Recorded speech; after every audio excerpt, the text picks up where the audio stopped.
আসসালামু আলাইকুম বন্ধুরা, আজকের ভিডিওতে আমি আপনাদেরকে দেখাবো কিভাবে অন্যের মোবাইল নাম্বার সেভ করে তার মোবাইলে সব ডকুমেন্টগুলো নিজের মোবাইলে দেখতে পারবেন। তো বন্ধুরা, সেটার জন্য আপনাদেরকে কি করতে হবে, একটি সফটওয়্যার ডাউনলোড করতে হবে। তো সফটওয়্যারটির নাম কি, সেটা কোথা থেকে ডাউনলোড করবেন সেটা আমি আপনাদেরকে ভিডিও শেষে বলবো। তার আগে আপনারা কেউ ভিডিওটি স্কিপ না করে পুরো ভিডিওটা দেখেন, দেখার পরে বুঝতে পারবেন কোথা থেকে এই সফটওয়্যারটি ডাউনলোড করা যায় এবং সফটওয়্যারটির নাম কি।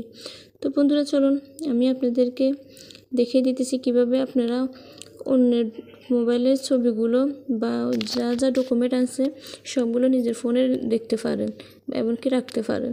তো সেটার জন্য আপনাদেরকে কী করতে হবে, প্রথমে সফটওয়্যারটির ভিতরে ক্লিক করতে হবে। ক্লিক করার পরে এখানে আপনি গেট স্টারিং নামে যে সব অপশানটি আছে এখানে ক্লিক করবেন। ক্লিক করার পর এখানে আপনি সিলেক্ট করবেন আপনি বাংলাদেশে, যদি বাংলাদেশে হয়ে থাকেন তাহলে বাংলাদেশের মোবাইল নাম্বারটা এখানে ক্লিক করবেন। এখানে আপনার কাছে নাম্বার চাইবে একটা, তো আপনি কী করতে হবে, আপনাকে নাম্বারটা এখানে দিতে হবে। এখানে অ্যালাউ পারমিশন আছে, এখানে ক্লিক করবেন, এটা চালু করে দেবেন। চালু করার পর এখানে কন্টিনিউ ক্লিক করবেন। ক্লিক করার পর আপনার এখানে যে নাম্বারটা চাইবে এখানে আপনার মোবাইল নাম্বারটা আপনি এখানে দিবেন। আমি আমার মোবাইল নাম্বারটা দিয়ে দেখিয়ে দিতেছি, আপনারা আপনাদের নিজের মোবাইল নাম্বারটা দিয়ে করবেন।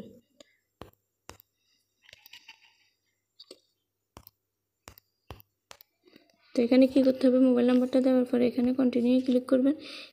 ক্লিক করার পর এখানে একটি কোড নাম্বার চাইবে, তো আপনাকে কী করতে হবে, কোড নাম্বারটা দিতে হবে। আপনার মোবাইলে যদি সিমটা লাগানো থাকে তাহলে আপনার কোড নাম্বারটা আপনি পেয়ে যাবেন এখানে। তো এখানে আপনাকে কী করতে হবে, কোড নাম্বারটা হয়ে যাওয়ার পর এখানে আপনি আপনার পছন্দ মতো একটা নাম দিবেন। তো আমি আমার নামটা দিয়েছিলাম, দেওয়ার পর এখানে ক্লিক করবেন। ক্লিক করার পর এখানে দেখবেন আপনার যার নাম্বার সেভ আছে সব নাম্বার থেকে ছবিগুলো এখানে শো করবে। তো আপনি যার ছবিগুলো দেখতে চান বা যার মোবাইলের ডকুমেন্টগুলো দেখতে চান সবগুলো আপনি এখানে পেয়ে যাবেন। তো আপনাকে কী করতে হবে, এখান থেকে আপনি যার ডকুমেন্টগুলো আপনি রাখতে চান নিজের কাছে আপনি এখান থেকে নিতে পারেন। তো বন্ধুরা চলুন আমি আপনাদেরকে দেখিয়ে দেব সফটওয়্যারটির নাম কি এবং কি আপনারা সফটওয়্যারটি কোথা থেকে পাবেন। তার আগে আপনাদের কাছে একটি রিকোয়েস্ট, যারা আমার চ্যানেলটি এখনো সাবস্ক্রাইব করেন না অবশ্যই সাবস্ক্রাইব করবেন, আর ভিডিওটা কেমন হয়েছে অবশ্যই জানাবেন, ভিডিওতে একটি লাইক দিতে ভুলবেন না।